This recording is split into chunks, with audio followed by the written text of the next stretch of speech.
Hey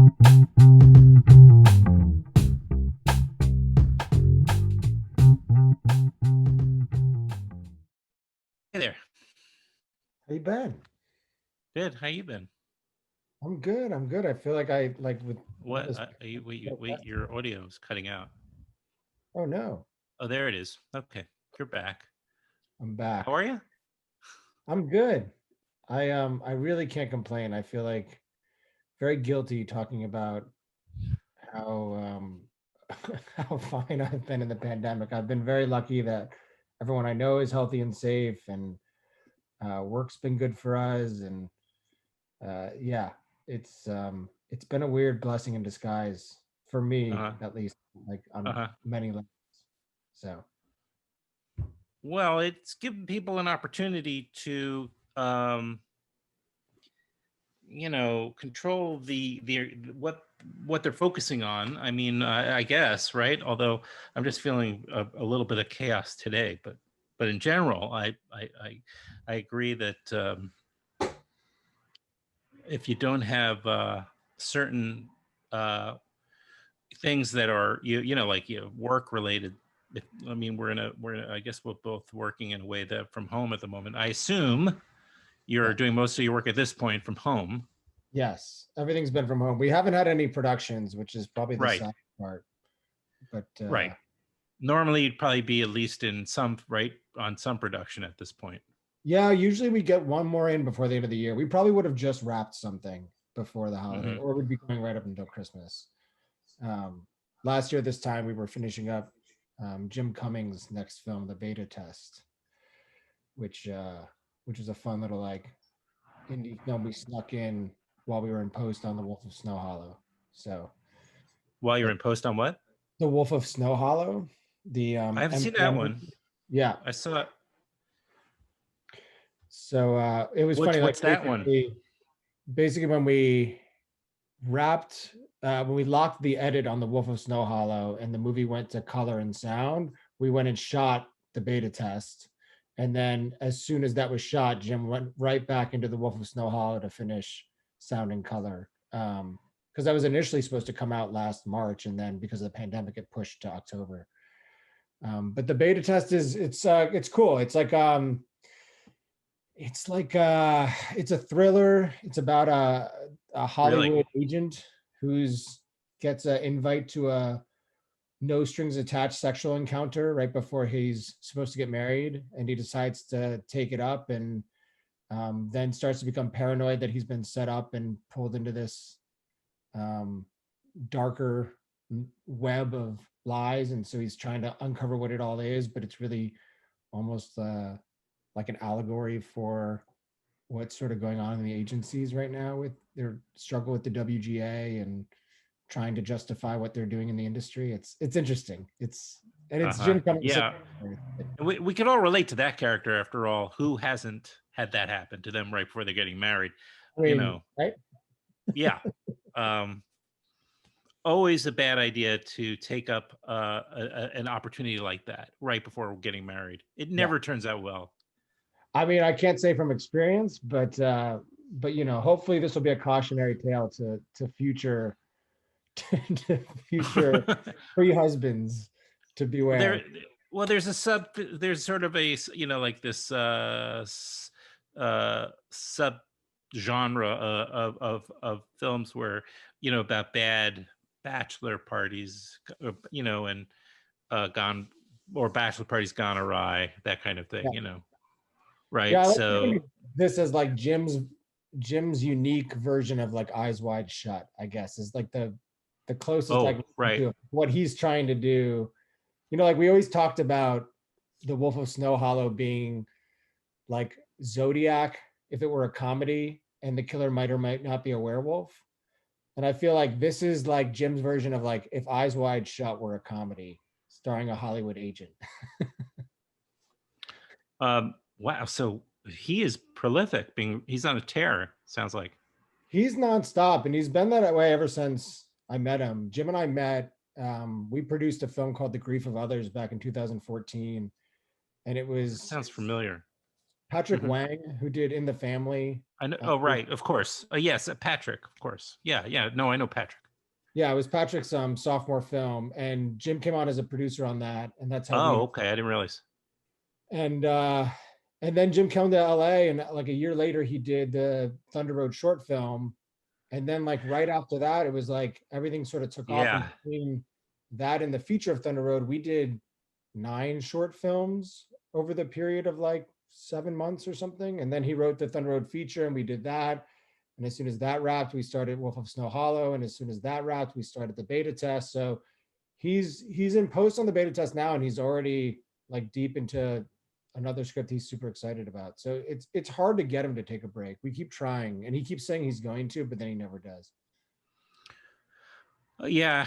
He did the podcast uh right after Thunder Road, right around that time. But I didn't. I haven't seen. I didn't. I don't know. Did the Wolf of Hollow Road? Is that what's called?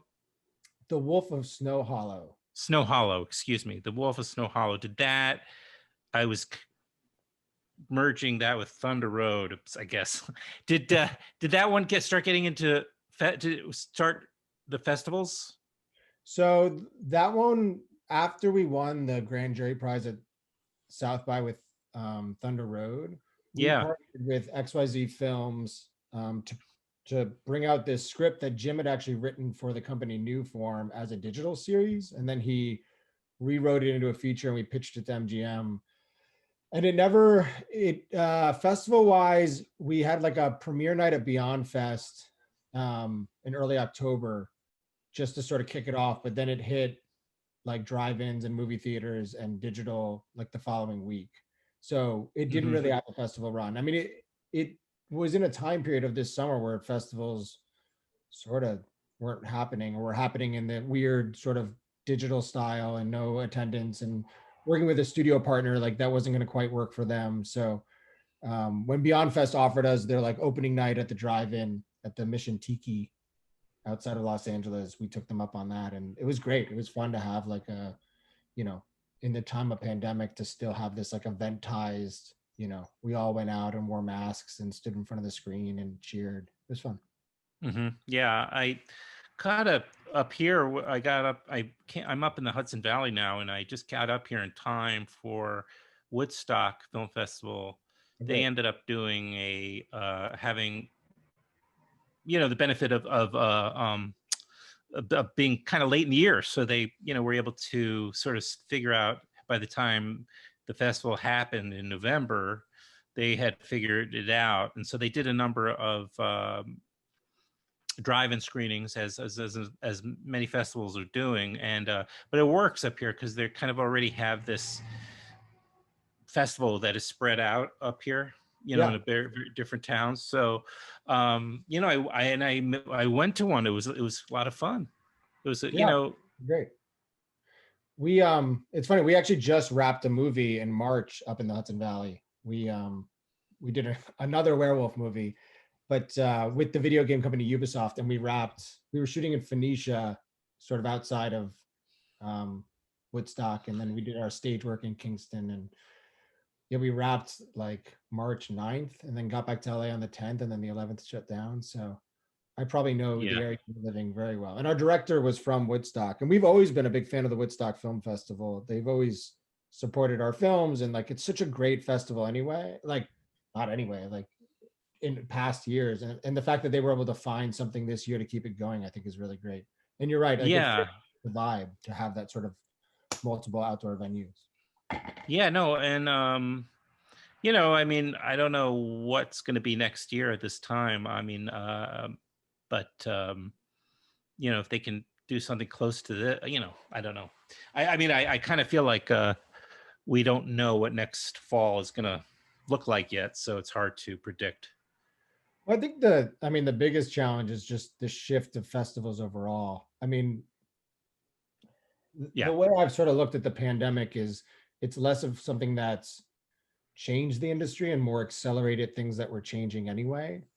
And I think there was Mm. um, a lot that was happening with festivals and the culture of festivals that was shifting in a certain direction and certain pattern already. And I feel like the pandemic has sort of pushed into a place that has to define what that is sooner than later.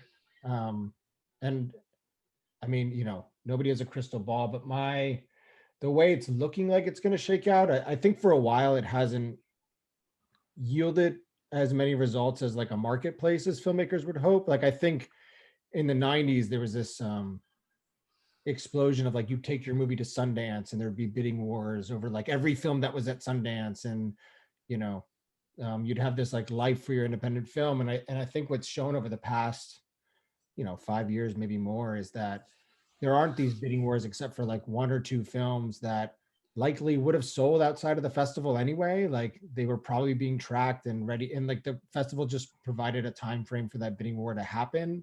And if anything, by setting a time frame for that film that would have sold anyway, it took away attention from all the other films that were at the festival that needed that time frame to begin with.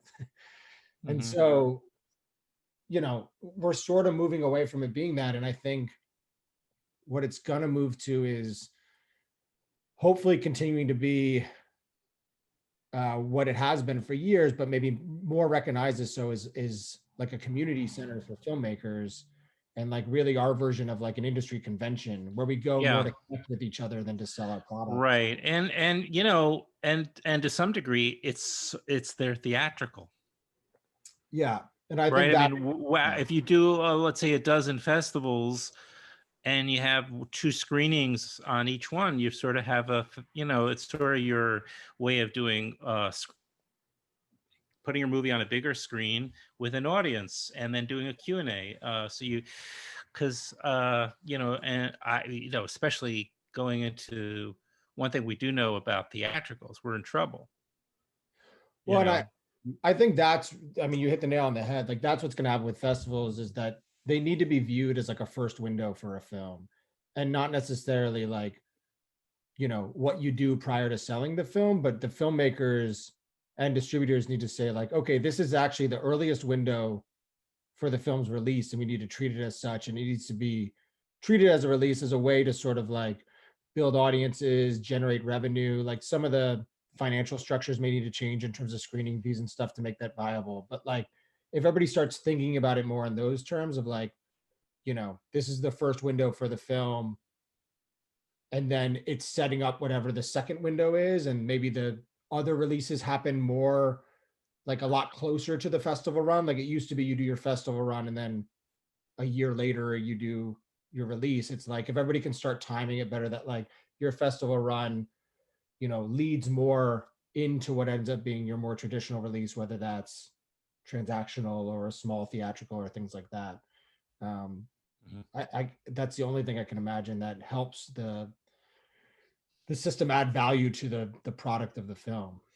um Yeah. One thing that seems to me kind of just practical and clear, at least for a while, is that festivals will have to scale back. I mean, in terms of the size and the scale of what they're doing, because I mean, I think just people are going to be reluctant to travel as much. yeah. And Um, I think we're going to I don't know. see. There'll be regional festivals that rely on a significant number of their audience population is local. That they're in good. They might be in better shape. Well, what I also imagine is going to happen is that we're going to see the larger festivals become more regionalized. Like the Sundance will have like Yes. Right. Sundance Park City at the same time it has Sundance Austin, at the same time it has Sundance New York, Sundance LA. So the festival actually take place in multiple cities.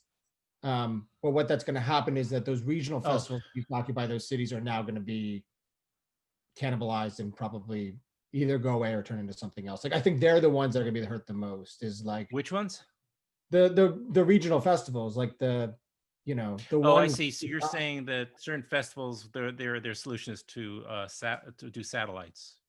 Exactly. Like I think that's what we'll see out of Sundance this year, is some version of a satellite festival. But what that's going to do is, if Sundance has a Sundance New York as part of their satellite, what does that do to the New York Film Festival or Tribeca or any of the other ones that, had footing in New York, if Sundance is suddenly the early presence there and the bigger brand? um, I think like that's going to be an impact more than anything, is these sort of the more corporate festivals being able to take over the small regional markets with their brand. Hmm. Um, Wow. Yeah, so, hadn't really thought about that. But they were kind of starting to do a little bit of that, right? Some of the festivals like with Sundance would do some screenings, but kind of press and industry type of things. A handful in New York. yeah, but I think this year we're going to see a big shift. I mean, especially kicking off with Sundance. Like, I think they've already lined up theaters in Austin, and they're figuring out what to do in New York. I mean, a lot of it's going to be seasonal, depending on what like in LA, they can do a drive-in and call it Sundance, but you can't do that in New York right now. And Not it in might- January, no, exactly, and it might not be safe to do an but indoor screening. So it's bizarre. The New York Film Festival ended up doing drive-in screenings. I mean, yeah, very, very odd, right? yeah, which poor rooftop films, like they had that market cornered for years in New York, and now everybody else is taking their idea and trying to do the same thing. Well, I mean, I think Dan was helping. I mean, I think he connected. I mean, I think his approach is roll up your sleeves and help out everybody. Everybody helping out everybody is what's needed.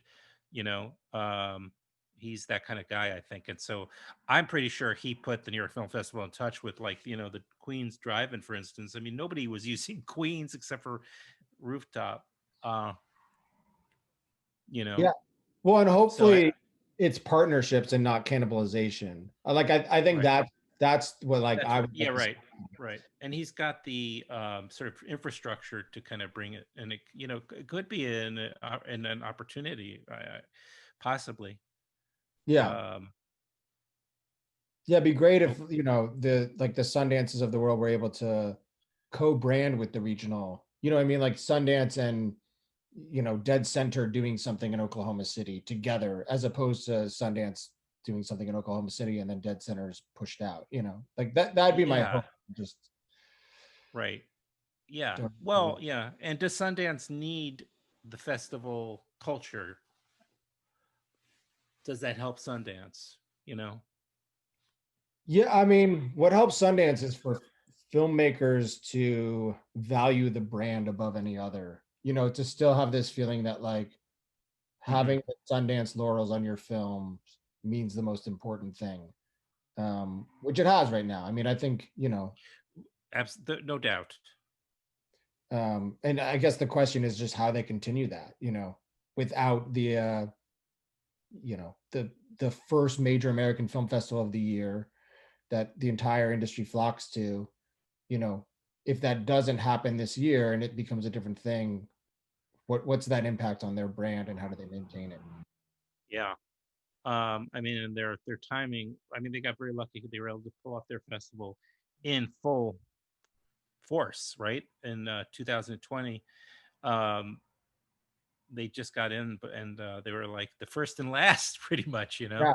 Well, I think they got a little bit of I don't know, a little bit of flack that I think some people contributed to some COVID spread because of that festival. That like I think we were so early in the timeline, at least on the US side, that people hadn't started naming it yet. But there's definitely been some feelings. Uh, Really? I oh hadn't yeah. heard that. Oh, Oh yeah.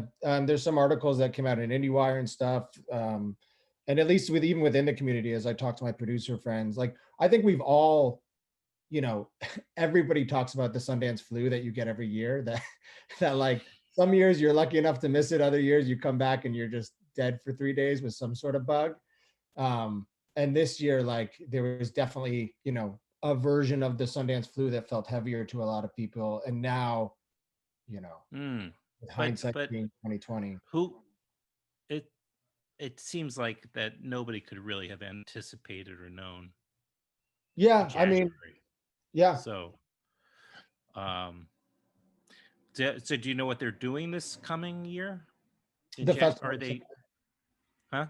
It's going to be a mix of some live event. I don't think they've officially announced anything, but my understanding is that there'll be some live events that'll be safe, whether it's drive-ins, but then an online component as well. Um, and I think, that's just what's interesting about the online component is like then it does just become this, sort of strange first VOD window that's, specific to film festivals. And there's sort of an exposure you can't control, and you have to worry about online piracy and things like that. That's just a different level than we've had to deal with in the past. And you miss the communal experience. I mean, there's a lot of Well, for films. sure. I mean, especially the films I make, like, to talk about Patrick Wang, who we brought up, like, I don't know if Patrick's films would have had the life that they had if a link was sent out to an audience. Like, there's something about seeing In the Family and committing to the 3-hour experience in a community environment that, like, historically gave that movie its life. Like, that movie had a long tail on it because of festivals that it just wouldn't have happened otherwise. And like at Vanishing Angle, we often make those films that are so audience based, like that even with distributors or bookers, that you often get this response that, like, well, no, I like it, but I can't see how audiences will, you know, um, where Right. that's what festivals help prove for some of these films, Yeah. There are filmmakers that do well in European festivals too. American filmmakers that do well in European festivals because they're making things that are inherently, you know, um, artistic, experimental. Um, they're not as plot driven, right? yeah, So, as by um, the numbers. what's that? They're not as by the numbers. Like, they don't have Right. Yeah. Yeah. parables. Dan Salit is another, that comes to mind. His films. I don't know if you know Dan's films, Yeah. but and there are there's a bunch, but did Patrick did he does his films probably did okay in did he get European We've festivals? done very well in France. That's The what I would have French thought. Yeah, love Patrick, I from bet. In the Family Yeah. all the way up, through his most recent two, Bread Factory. Um, Not too much spread beyond that. We're starting to get play in Spain, and there's, we recently released a Bread Factory on a platform called Filmin in Spain, and it's doing very well through that. Um, but yeah, definitely different sensibilities. And I think, I mean, there's so many reasons you can talk about why, but I think one of the biggest reasons why some of the films we made, and this was true about Thunder Road as well, why they do well in a theatrical space in France is that they're just given the opportunity to, like, because the theaters are financed by the government and supported, that there's not this sense of like performance being the metric of success, and there's not this Right. pressure that you have to like know Sure. something to perform. Where I think like the biggest challenge with the US culture of making and releasing movies is that at the end of the day, like, nobody knows if a movie's going to work. Like, anybody who tells you this movie's going to be successful, this one's not, like, it's a complete lie. Like you can make the best movie in the world, and COVID can happen and suddenly it's not going to connect with audiences because of the sensibilities or of the style of release. And so, but because we're in this pressure of like everything's performance driven, essentially all the conversations everybody's having in Hollywood from any level is, here's why when the movie doesn't work, you won't lose your job for having supported it. And like, and that's the industry that we're set up in. From pitching someone, like any pitch you have with a studio, it's like, here's why when you greenlight this film, when eventually it doesn't work, here's why you still won't get fired in that case. And that's Hmm. because it's got Tom Cruise in it, or it's because it's in a genre that works well, or because, look, we hit the story beats in the right way. And like, and that goes all the way into festivals, that goes into the release. It's like everybody's just trying to justify why, when something doesn't work, why they shouldn't get fired. And instead of just believing in it and just, being like, well, sometimes things don't work, that doesn't mean it was wrong. That doesn't mean so and so shouldn't be able to justify their job. That doesn't mean, we shouldn't support this filmmaker again or this type of film. But, in this system that we currently have set up for how film is viewed, there's no other way to talk about it. It's just people aren't honest that that's the conversation they're having, I guess. Uh, How do you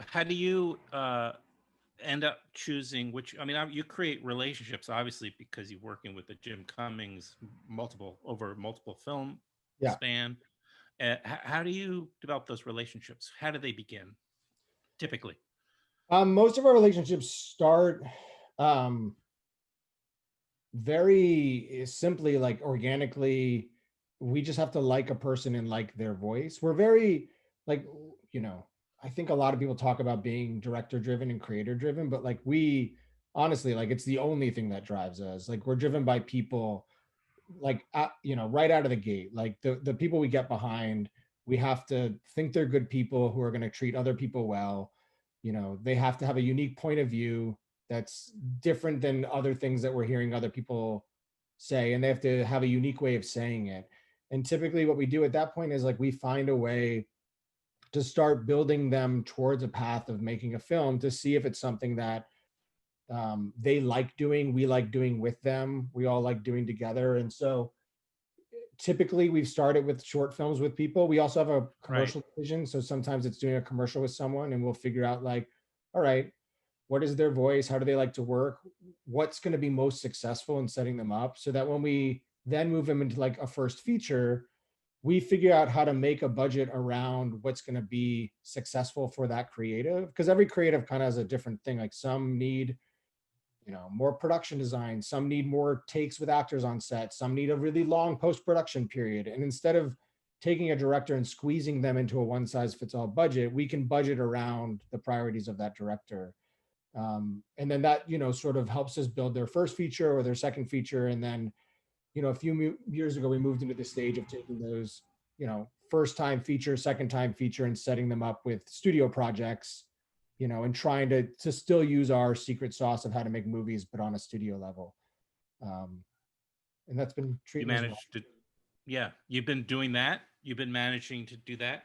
Yeah, and still Uh, doing first features with earlier directors, but some of our first directors, like getting them set up on bigger projects. And we've been very fortunate. Like I personally, um, I think executives in Hollywood get a very bad rep, that they're, I think all of the executives I worked with are really smart people who like really care about movies, who really care about filmmakers. And again, I think most of them are just concerned about the longevity of their career and their job. yeah, right. Like, Goes back to and they getting have every fired. right to be though. Like people get Yeah, fired all the time. Like it's crazy. yeah, it's not a good foundation to work from. No. But you can get beyond that when you're out of maybe out for a drink. They just calm down and you can have, and then they're talking like, man, I just love movies, and I love good movies.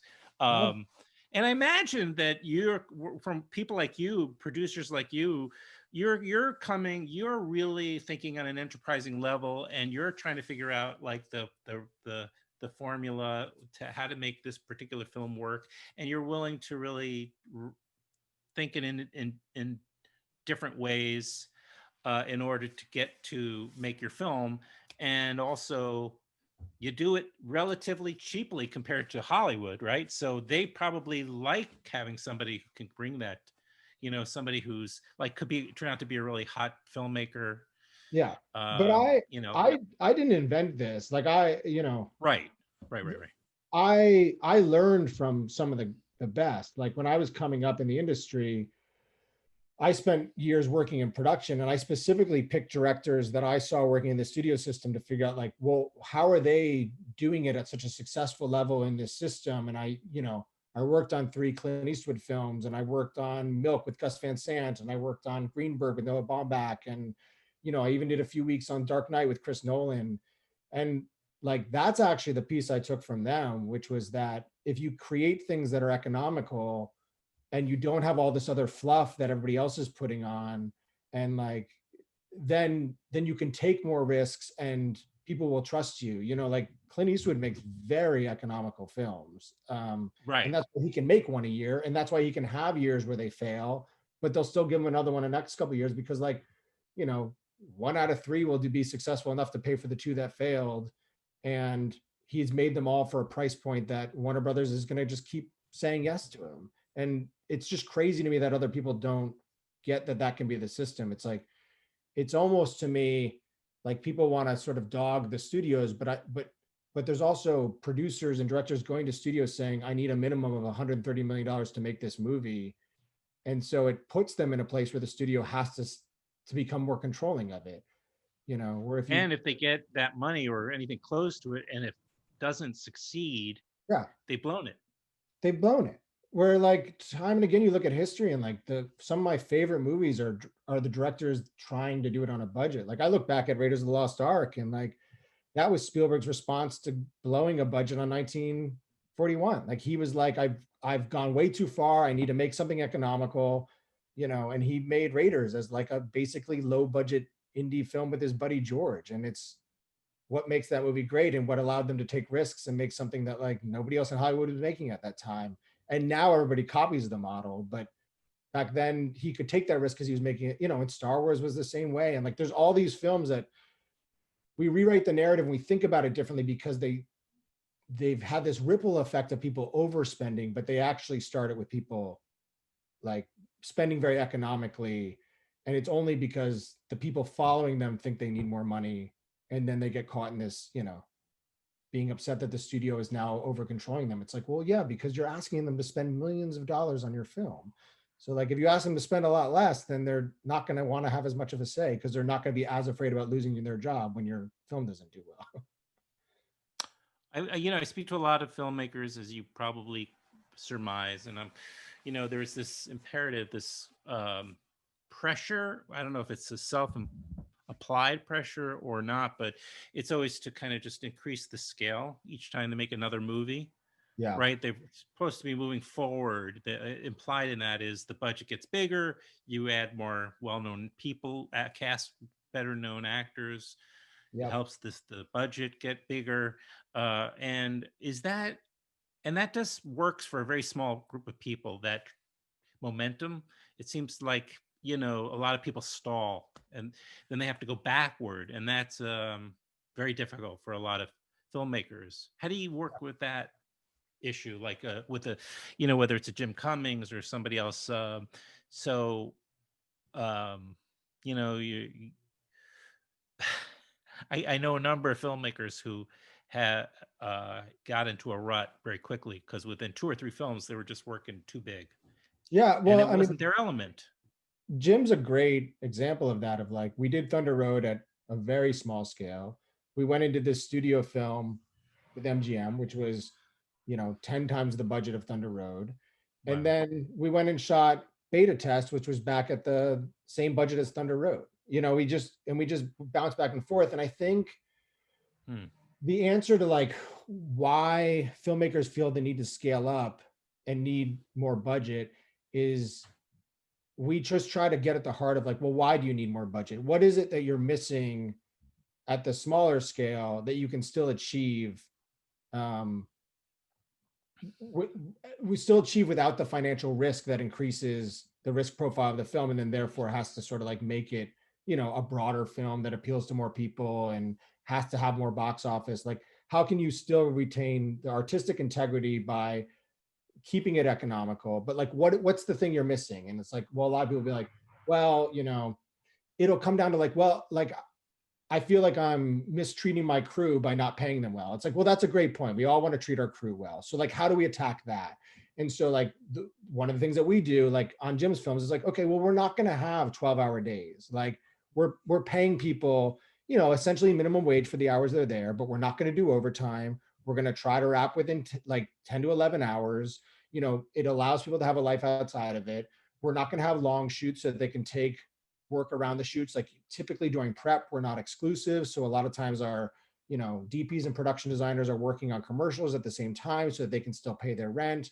We also have a branded division. So we're hiring people on commercials. Like there's a lot of times that, the same crew we're going to use on a feature film during the prep process, we'll hire on a 1 or 2 day commercial to get them, the commercial rate so they can then come work for minimum wage on the independent, Okay. So we Mhm. balance those things out. And it's like, okay, great. Like, that's an approach to make sure that you're still treating people well and things like that, but still keeping it economical, be able to take a risk. And it's like, okay, well, what's another thing? It's like, well, people don't, you know, a lot of directors get in the standpoint of like, they need to pay people a certain amount to be able to tell them what to do and feel comfortable in that.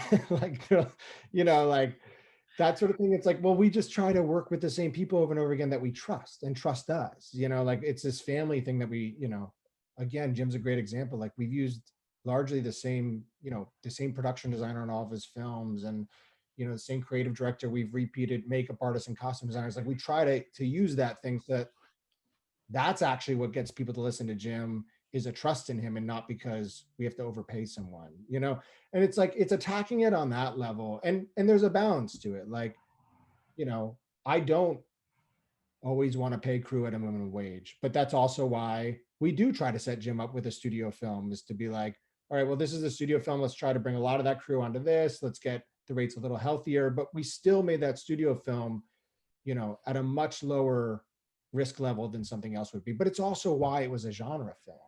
It's like, okay, Yeah.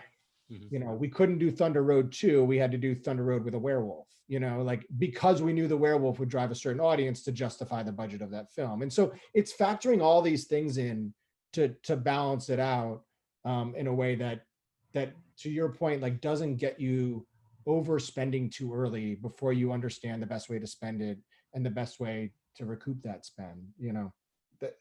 I don't know if that answered your question, but Yeah, no, it does. It sounds just like, don't just do it arbitrarily for the sake of scaling up. Do it because there's a strategy in place. yeah, And then your next story, if you're really dying to make this love story between two people with no CG, yeah, then that's good.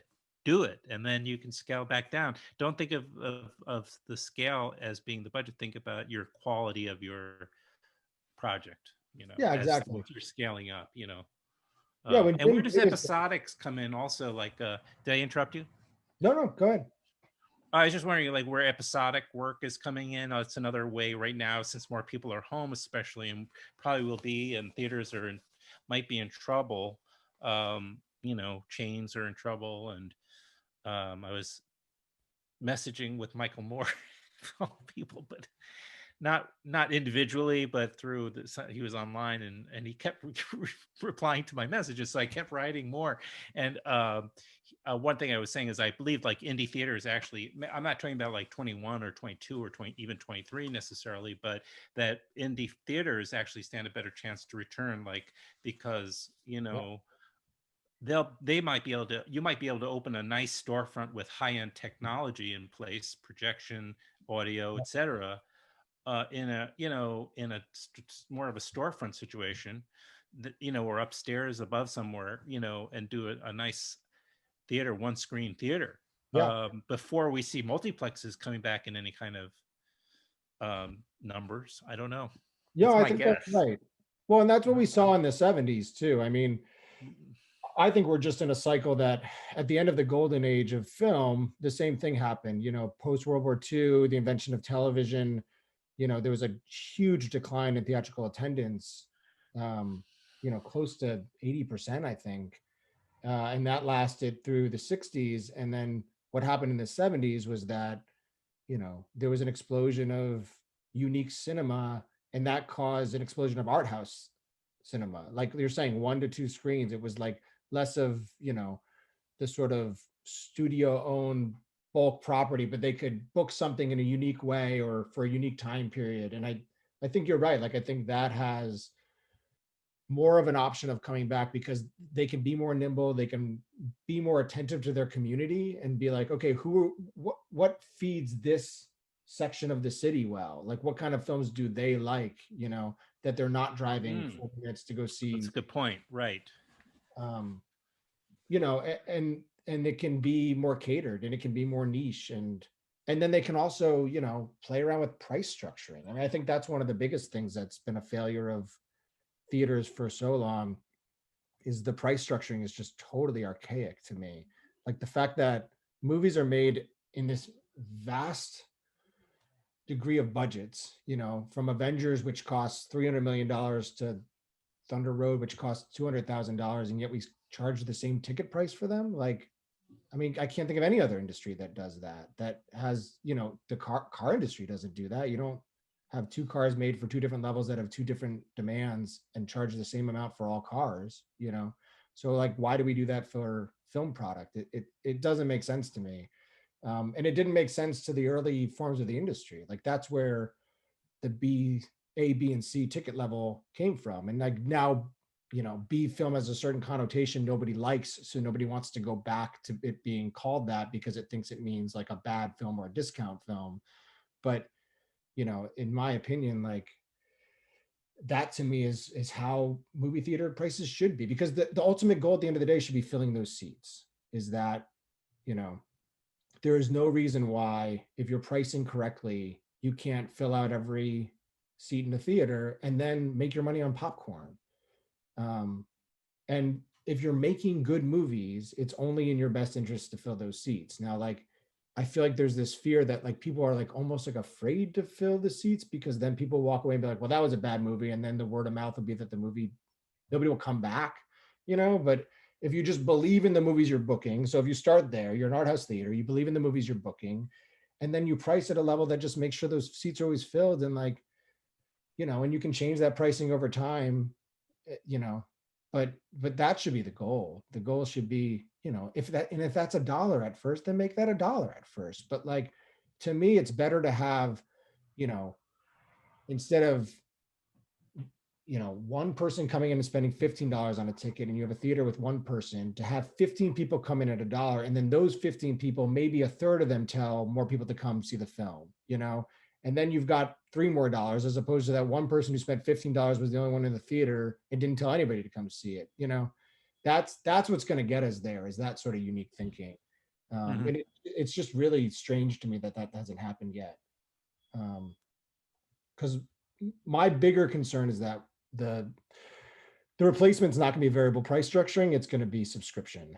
It's going to be the Paramount decrees have been struck down, which now allows the studios to buy theaters. And it's going to be that the Netflixes of the world secretly buy a theater chain during COVID. As all these theaters are collapsing, they're going to just grab them up. And then when theaters open again, and theaters are going to open again at some point, and your Netflix subscription gets you access to go see a movie in the theater too. And maybe it's or like Amazon Prime.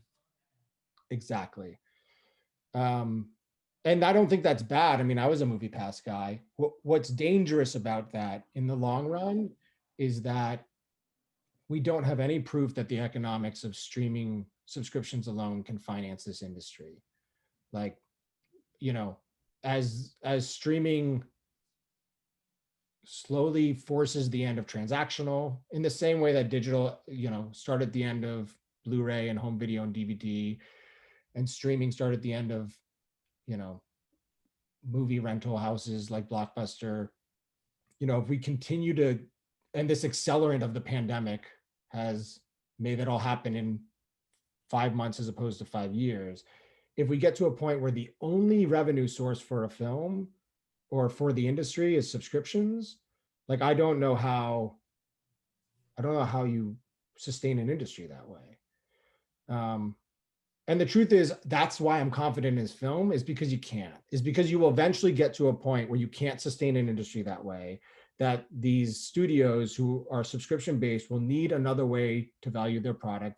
At that point, they can't offer to sell things at home, because people will, like this premium VOD thing that's happening right now, the Mulans and the Trolls and those things. Like, I think there's a time period that can work because it's new and it's fresh, but I think over time people will wane to that and be like, well, why would I, for the same presentation on my home screen, why would I watch, Mulan for $20 when I have a library of past films I've never seen before? But what people can charge more for is a completely different experience, which is the communal experience of a theater. And so, like, no matter what happens between now and the end of the pandemic and 2 years after the pandemic, studios will have to go back to theaters. It's the only way to make the economics work. So they'll have to say, we can't charge for a different experience at home. We have to charge for a different experience. And that different experience, the only thing that exists is theaters. And so, like, they'll have to go back to promoting theatrical experiences, motivating theatrical experiences, making content that makes sense in theatrical experiences. And that's the only thing that's going to make it work. Like, it's gonna maybe look ugly between them. We're going to get a lot of theaters that close, but like it has to go back to that. I mean, so that's why, I've said there's no way this is the death of the theatrical experience. Like it Well, just I can't. agree with you. You know what I think is needed? I'm going to start a petition. I think we need a the government needs a secretary in the cabinet of cinema. So I'm going to start a petition to get Matt Miller The to be the secretary. secretary of No, cinema, and then we can start to encourage budgetary reps to put money into, like, other countries. We need to subsidize. the I theater. think we bailed out the airline industry. We bailed out Wall Street. Yep. Why don't Well, we talk about bailing out the movie industry, well, you know or who at I'd least vote for? exhibition? I'd vote for Tim League in that position. That's the guy who has my vote. All right, that's not a bad choice. He's got a bit of a track record. he's Yeah, he's I the one who knows how to do it. if anybody's out there, right? Yeah. But yeah, I mean, it's going to be weird in the meantime. There's going to be continual Yeah, shifts, we're right. but good content stands up. I mean, and I don't mean to offend anybody who's made content during this time period, but I know over the course of the pandemic, it's been very hard for me to find like anything that I get really excited to watch. Now, like I've gone back and watched movies I haven't seen that have been out for 10, 20, 30, 40, 50 years. And I'm like, oh my God, I can't believe I've never seen that. That was like incredible, you know? But like recent stuff, I really can count on a hand things that have just gotten me jazzed and been excited to be a filmmaker and excited to be an audience member.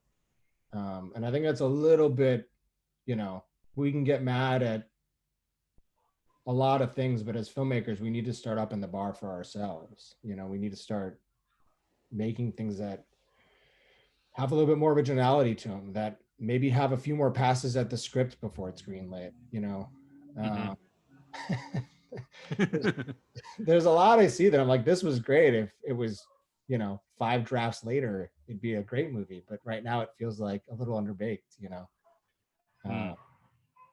So, I mean, that's the other thing I just want to, I'm always encouraging the community. It's just like, let's just hold ourselves to a higher degree. Let's not just make a movie because we can, because we got a greenlit because this cast member was in it. Like, let's figure out why we're making movies, what's important about those movies. Like, I know personally, like, I'm part of a generation of filmmakers who want to be filmmakers to emulate other filmmakers.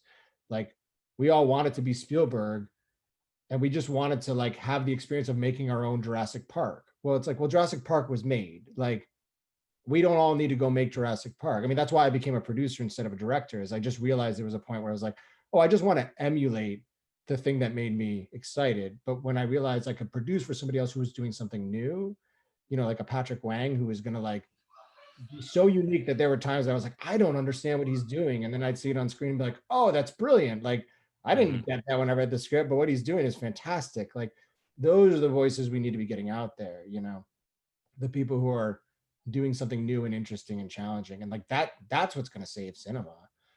Um, at the end of the day, it's unique content, because right now it's just, I don't know, it feels a little barren, even though it's gluttonous, but it's barren.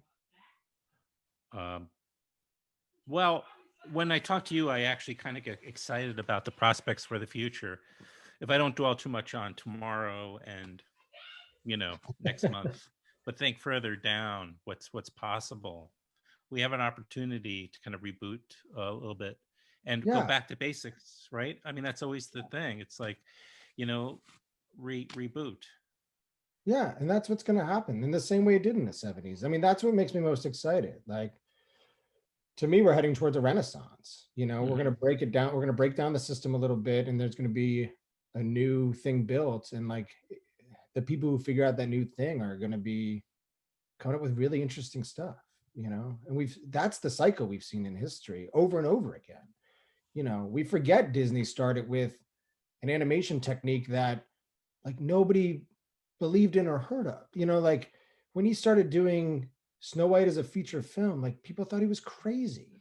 like, and now it's easy to port to Disney as being this like giant company that, is just about merchandising, but it's like, to think about the innovation of it all.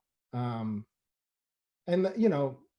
that's what excites me. That's what gets me jazzed to be a producer. That's why I think it's apocalyptic, these apocalyptic terms of like the end of movie theaters and stuff. Like, I just don't, I think it's reductive. I don't actually think we're moving in the right direction to have those conversations. And don't you think at the end of the day that Francis Ford Coppola could have used his time better than to remake or re-edit Godfather 3?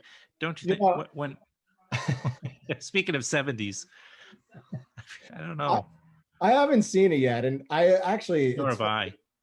in watching the previews, I like honest to God couldn't remember if I've actually watched Godfather 3. Like, I know I have, but like I couldn't for some reason tell you anything about the movie. So maybe it was for the best. Maybe I'll watch this new one and actually remember it, as opposed to, scratching my head and being like, what happened during that movie? But no, I don't know. I'm excited to see what people have written during this time period. Maybe this time period has allowed people to do a fourth or fifth draft on something that previously would have just been made off the first draft. Right. Um, Yeah. It's good advice. People Yeah. should listen to you, and you know, how do people reach you guys if, let's say, they want to? If you spoke directly to somebody today through this segment, you spoke to somebody's soul, and they want to reach out because they feel like this, I can't work with any other producer. Um, well, I'd be flattered. I mean, we're on all the socials, Vanishing Angle. If you email info@vanishingangle.com, that goes to several of us.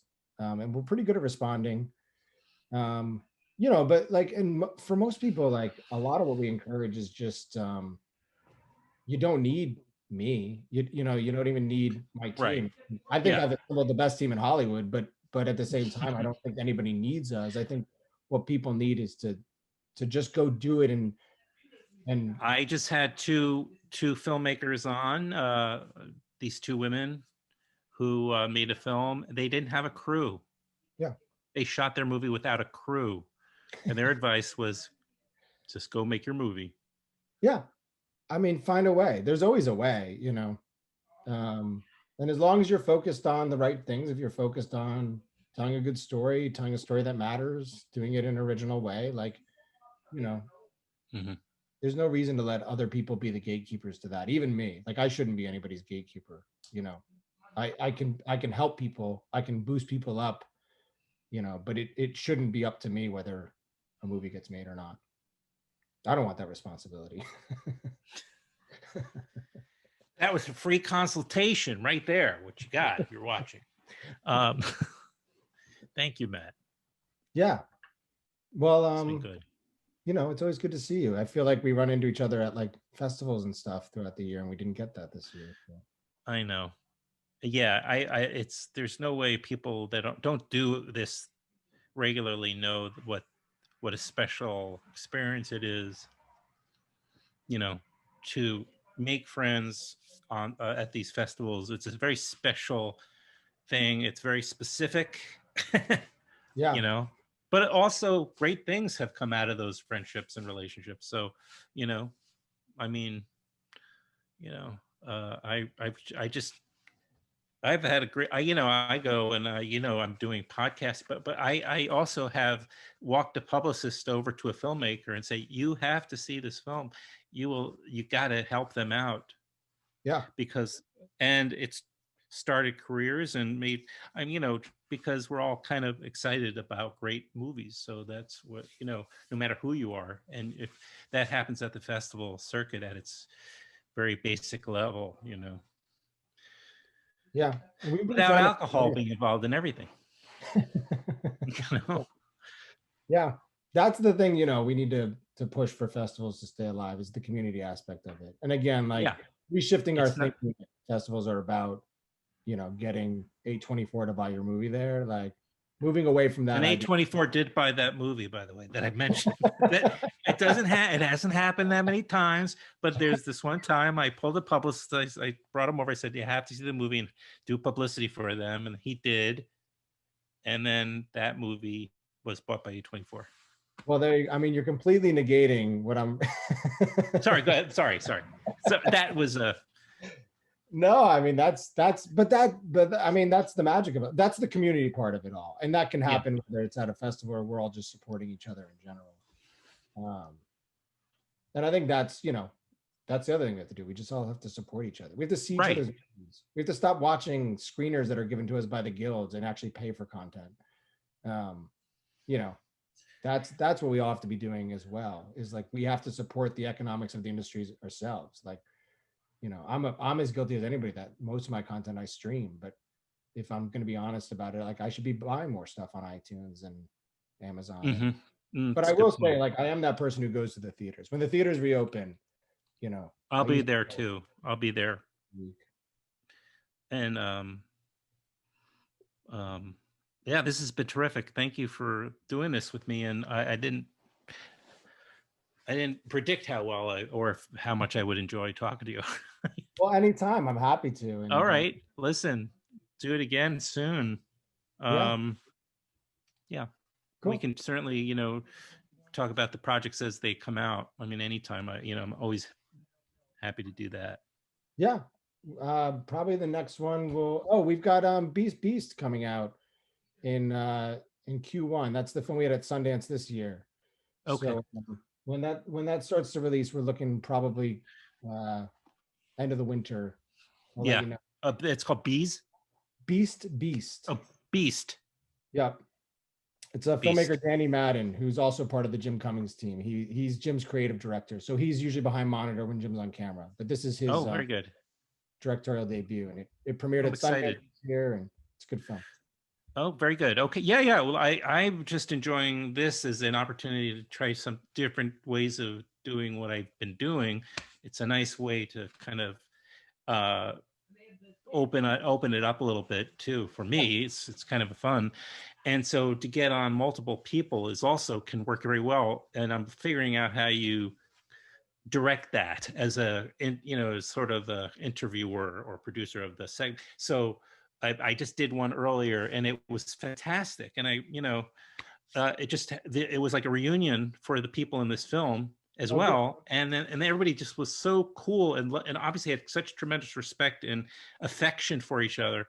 So that really helped.